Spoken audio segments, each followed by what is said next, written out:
Hello, Mr. Brown. Okay, so firstly, thank you for your patience. It has been a very long wait for you, and I appreciate the fact that you have been giving me the time to do all the work that was in front of you. But now it is your time. Your father's watch. Engraved for him on the back. Plated case. It's got the typical corrosion. We also have a loose date window, but that's not a big deal. We've got some moisture intrusion. I'll do my best to clean this up. It's going to be there pretty much forever, though, whenever we have that kind of thing, but I'll do my best. The case, I will clean it up as best I can, but it's missing all this plating, and it's not going to get better. But being cleaner, it'll be a lot nicer. I should have a correct replacement crown, and that would be nice to swap out, and you will get the original crown back, as with every other bad part here. Let's clean it up. Let's clean it up. Let's bring it back to life. Okay. So I started just for fun cleaning the case, because and you can see it already looks better, but it's interesting. You just touch the watch and it starts to run. It has a good heart. That is always nice to see. And it hacks, which is good, which is what I'm doing. You can see it looks a little better when we clean it up. Oh, well, let's keep going. And so far, so good. I had to clean this off to find the little cutout to get the bezel off. There's this out. There's your crystal, what's left of it. Nice and dirty. That dial doesn't look bad. I'll clean it up. As I said, I'll do my level best. Keep that going. It's interesting that it has moisture intrusion like this, but the loom is so nice. Isn't that wild? Well, let's get the movement out of there. Okay, I got that out. The locking ring was pretty well seized up inside the case. But you can see all the servicing marks in there, which is always cool. Your father loved this watch. Loved it. So let's do it again. Well, say what you will about anything, but I have always been impressed with Seiko's case designs, especially from this era. So you see the moisture damage around the dial, of course. But look at the movement. Look at how beautiful it is. It doesn't have any lubrication left, but physically it looks great. That's nice. Okay, have the dial off. There's the case back. So we see, of course, that the case back date is, oh, come on. So June of 1970. And the dial is May of 1970, 05. So that's very typical. That's what we want to see. For some reason, the dials were almost always made the month before the case. I have no idea why, but that's how Seiko does it. So I'm going to rip into the watch. These movements, these 5606s, kind of like are interesting because they're atypical for Seiko. They have this kind of automatic winding with reversing wheels and things. And it's a slimmer movement because the train bridge is also the barrel bridge. So barrel and train bridge, to take these screws off, boop, boop, boop, and this one, bank, and the whole thing comes off in one piece and exposes everything. There's your stop lever for your hacking. There's your pallet fork cock. Like I said, it's looking pretty good. Okay, let's move on. One of my few complaints about this series is that it's one of the older style movements in that Seiko uses unsecured springs to sort of move stuff, which means it's very easy for a spring to go blink. This, for example, that spring is the hacking lever spring. It goes right here. It sits underneath where the balance cock is, and it's incredibly thin and small and easily can go poink. And then this is the spring for the ratchet wheel. You can see this is the mainspring arbor. There's mainspring arbor bushing, and it's just like, man alive. So yeah, it's like these things, they go south, and next thing you know, you lose it. Here's the underside of that barrel and train bridge. One thing it's nice, Seiko really put a lot of care and work in these. Look at this reversing wheel. It's jeweled internally. That, like, the component itself is jeweled. Isn't that amazing? Isn't that neat? I think that's neat. I think that's very cool. There's your train. Here, right here, that is the sort of, this is sort of the diddly that is the reversing wheel with its different sections. Again, sitting in jewels, top and bottom, which is very nice. Very nice. But you can sort of see how the whole layout goes. You've got the mainspring turns, the barrel turns this gear, which turns this gear, which turns that gear, which turns the escape wheel, and then the escape wheel goes back and forth, releasing the power from the mainspring. Cool stuff. I actually, of course, people know that I'm sort of more, I'm more of a Sua person than a Daini person. This is a Sua movement. One thing that they do right here is that actually this, when compared to the Daini 5-1 blank blank movement, is it's actually simpler. There's no center wheel and center wheel bridge or any of that kind of stuff. It's got one thing that's a little funky though. It's got a multi-part component. Instead of having a cannon pinion that snaps onto the other side of the center wheel, there is no center wheel. You've got this wheel here, which pulls power from the barrel, and that goes right here. But the cannon pinion is actually that big gear at the top as you're looking at it, which is actually the bottom. That rotates on the shaft of this thing. It's just a funky little thing. In some movements, like in the Zodiac movements, they have this same thing, and it's the only reason it's a problem is because the spares are impossible to find. But here, no problem, not a problem. Okay, onward and upward. Here, I opened your barrel. Whoever at some point serviced this thing, they packed this barrel full of the S2 lubricant. That's not a bad thing. I'm surprised more of it didn't squeeze out, but I don't normally use quite that much. Boy, that's a lot. And it's contaminated, of course, but at least they use the S2 lubricant, right? On other things, since I'm working on the front now, you can see the Chinese-English day wheel on there. And the next thing I'm going to be very curious to see is the condition and type of the date quickset lever, because that is the one thing on these that tends to fail. So let's look at that. Okay, so I want to go and I want to look at this piece very, very carefully. Seiko made these out of a plastic, and it's the one thing where these have a tendency to fail. This is the date corrector wheel, these little four thingies here. So when you pull this crown in and out, you turn this one way or the other way, and it'll move the day or the date. There you go. Whatever the plastic was that Seiko used for these, it shrank and they would fail. Like, I just opened up, and I have some replacements to illustrate how deadly this is. I have brand new, from the packet, sealed packet, in the wax paper stuff. Look, and I have one of these.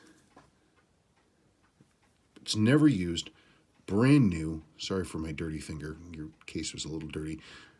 Brand new, and it is bad.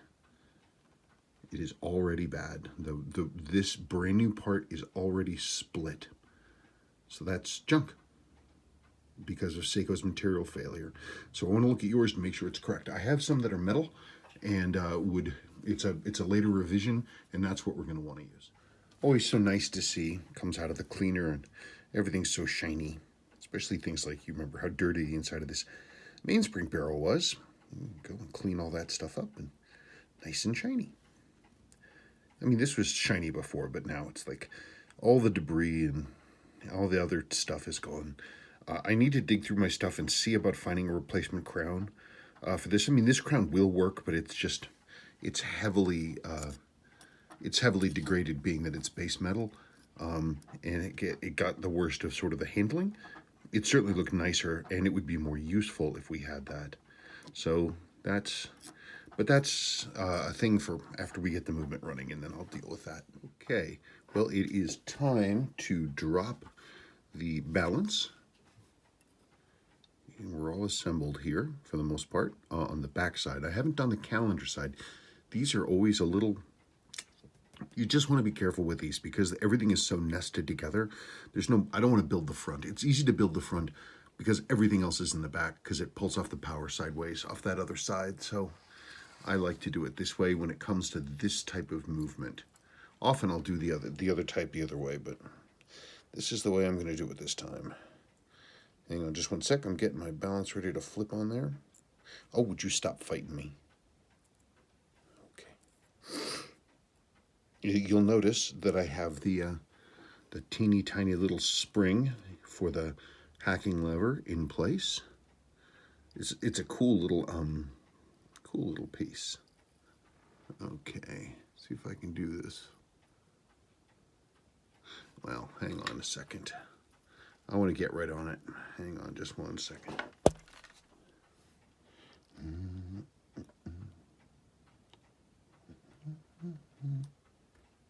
Come on now. Stop fighting me.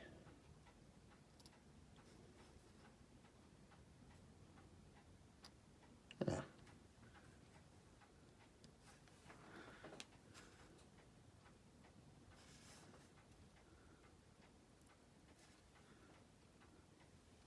Okay, so we are rolling.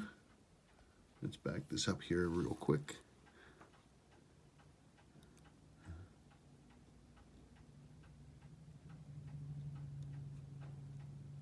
Oh, so everybody's fighting me all the time. Always fighting me.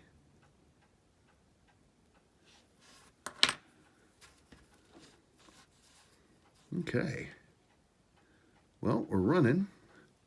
Let me look at the numbers. Okay, so I had to do a little bit of adjustment on the balance, but I mean, for 10 minutes running, that's not bad. Had a little bit of beat error, but these are always, with these fine adjusts, they are always a little bit more tricky. Plus, because it's a single piece case, it's got to be correctly and completely adjusted before I close the case up. There's no adjusting it from the outside. So we're still working on it. Working along. Okay, so I'm going to flip it over and build the front. Okay, it is quitting time. It has been a long day, and I want to work on, I have to work on the dial and cleaning up that other stuff and working on the case some more. But I think we're in good shape right now for letting this run in overnight, and we'll see what kind of numbers we get. But I mean, for running in for the time that few hours it's been running in, it's been fine. So let's go. See you tomorrow morning. Okay. Happy morning. Movement's running in just fine. Everything is great. So we've got now our next challenge, which is working on this dial. The biggest issues are right here. This moisture got in and it sat underneath. So this stuff that you see coming up right there, that is the top clear coat. And it's, gosh darn it, and it's flaking off. Oh, it's an optical illusion. And it's flaking off. So what I've got to do is I've got to find a way to basically, well, I know how I'm going to do it. I need to re-adhere this clear coat top layer down here to stabilize it so it doesn't flake off anymore. So I'm going to need to go basically around these with a really super fine point that I have and feed in a dull coat lacquer to get in there, hold this stuff down, and hopefully mask off some of the areas where it's missing. But that's what we're going to do. This is going to be mostly hidden by the date window, which I'm going to epoxy into place. Once I get that done, some things I can't do anything about. That mark right there, that's staying. Not a thing I can do about it. But I want to make sure that the dial doesn't degrade anymore in these areas where it's starting to fall apart, and I don't want flakes of top coat running around inside your watch. So that is going to be a long and delicate process that I'm going to do with a binocular microscope, and so I'm going to sign off for now. Okay, well, that was just a ton of fun. The dial, something when you have old school watchsmiths, sometimes they do some crazy stuff. This mark, which I assumed was the top layer coming up. Well, I wasn't incorrect. It was the top layer coming up, but that's because this marker must have come off, and he just put a giant honking blob of glue on it and plonked it back down. That's pretty typical for old school watchsmiths. I don't know why they weren't terribly careful, but they weren't. But it's going to be improved. But that was, believe it or not, that's much improved, and that took real work. Okay, so here we have your case with this beautiful engraving on the back. Gosh, I wish this kind of engraving could still be done today. I mean, I'm sure it can, but I think the people who can do it aren't in business anymore. The case cleaned up pretty well, all things considered. You can see the areas that are the base metal, and those are going to tone down again. You can also see areas where a lot of this sort of black pitting is, and it is what it is. There's kind of nothing that I'm going to be able to do with it, but the great thing is, two great things. One, it's clean, and two, because of the design that Seiko did for these cases, is the internal area that holds the watch is all stainless steel. This entire center bit is stainless steel, so the watch will be protected. The movement will be protected, and that's important. Okay, well, let me get and do some more stuff. Time to do some more things. Okay, good morning. So here it is, the power of cleaning. You can see that the case after cleaning obviously looks much better, which is important.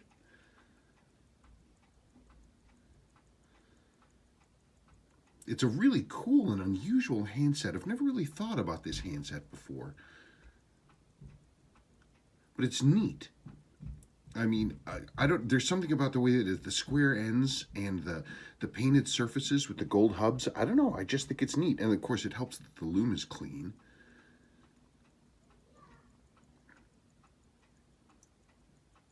It runs beautifully, and again, because I really am impressed with Seiko that they that the inside of the case is entirely stainless steel, so the case outside is not going to harm it, which is wonderful.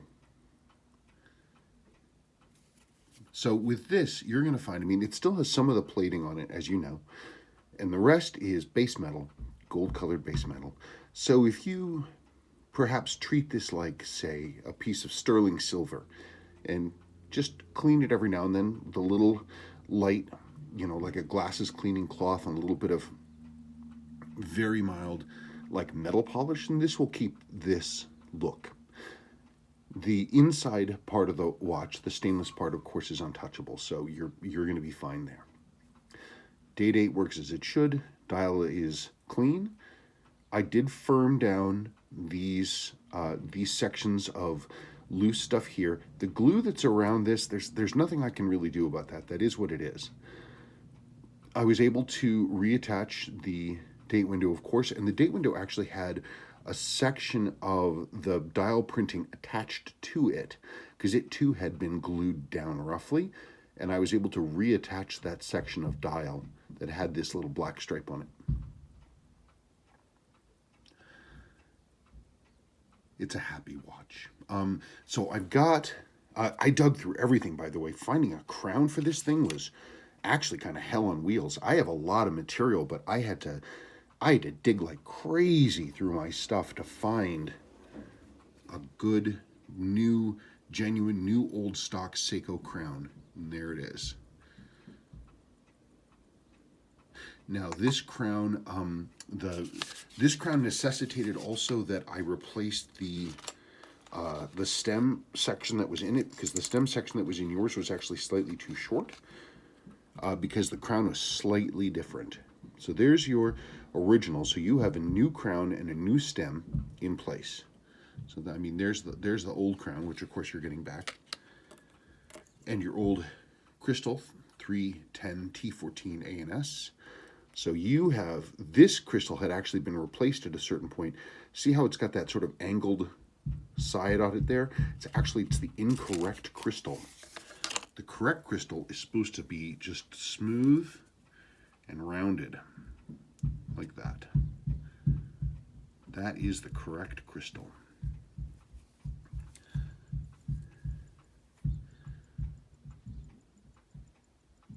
What a beautiful watch. I love the engraving on it. Okay. Well, it's ready to come back to you. Ready to come back. I'm very happy on this watch. I hope you are too. Thank you again for your patience. Your angelic patience. I really appreciate it. It's just so wonderful. So thank you. And I look forward to you getting back your dad's watch. And that's it. Thank you.